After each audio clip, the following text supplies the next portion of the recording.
Hello everybody, welcome back to the channel. It's been a few months, I apologize. I was in sort of a crazed book slump and I could not bring myself to read anything, and it was really depressing and I was really bummed, so I didn't have any motivation to do anything at all. But I've conquered the book slump as of this month, so I'm coming at you guys today with a January wrap-up. The first book that I read this month was Shatter Me by Tahara Mafi. I bought this book when I was up in Ohio visiting Kenna, and it's been sitting on my bookshelf since about August. I heard a lot of good things about this book, and it's been on my to-be-R list on Goodreads for, at least 2 years now. But I was really disappointed with it. I just don't think it was my thing. I read it all, and I wanted to like it so bad just because I had thought I would like it, because it's my kind of book, It's about a girl whose touch is fatal and she can't touch anybody, so she lives in a very isolated way. And it's very intense, but I just was not impressed by it at all. So, yeah, that was the first book. The second book I read this month was A Great and Terrible Beauty by Libba Bray. It's about a girl named Gemma who gets sent to an all-girls school after her mother is killed in India, and she discovers there that she has this power to transport herself into a different realm, and it's all about what she goes through and the friends that she makes and the journey she takes, and I really liked it. I got it at Goodwill for like 50 cents. I was really excited when I found it because I had seen it on Goodreads before, but I had never made an attempt to buy it because I never really saw it cheap enough anywhere. But I got it and I read it and I really liked it. Followed that up with the next two in the series. Rebel Angels is the second one, and then The Sweet Far Thing is the third one. Now this book was way bigger than I anticipated. When I went to buy it at Books A Million, I was thoroughly surprised. But yeah, I fell in love with this series. There were times where I wasn't too impressed with the character development because I felt like it was too slow and it kept reverting back to the same personality, the same issues. But at the end of the third book, it all came full circle and it ended really well. The one thing that I was not happy about with this book is my favorite character died in the end, and it sucked because I didn't see it coming, and I guess that's just the price you pay when you read a book. Sometimes your favorite character just dies and you can't do anything about it.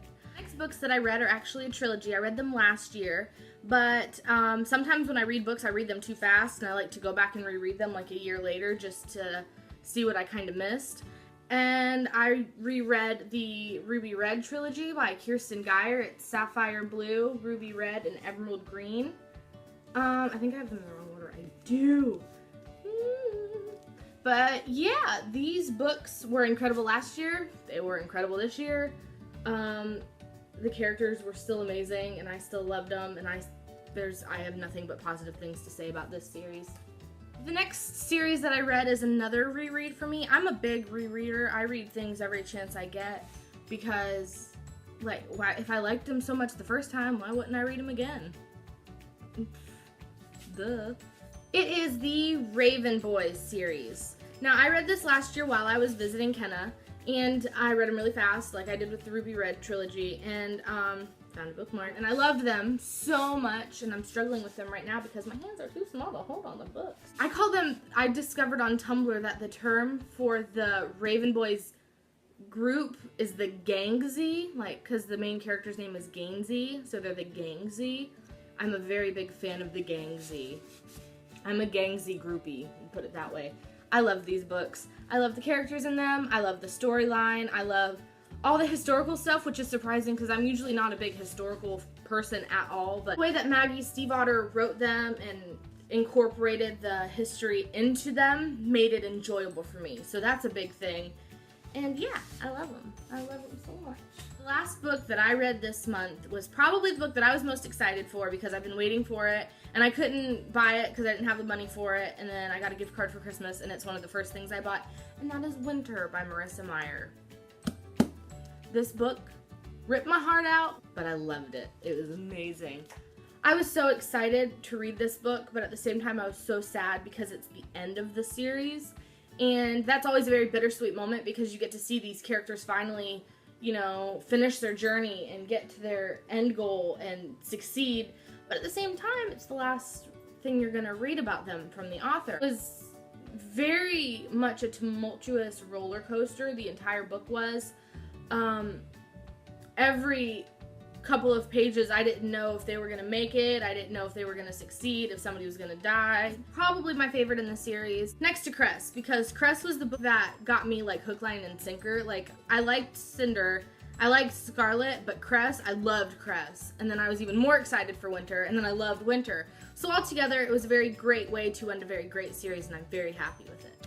Alright guys, that is my January wrap-up. I hope you enjoyed it. Once again, I'm so sorry for my long absence. I'm going to try and not let it happen again. Hopefully no more book slumps anytime soon for me. So I hope to see you guys again soon. I hope you have a wonderful day. I hope you stay awkward, and I hope you stay reading. Alright, bye.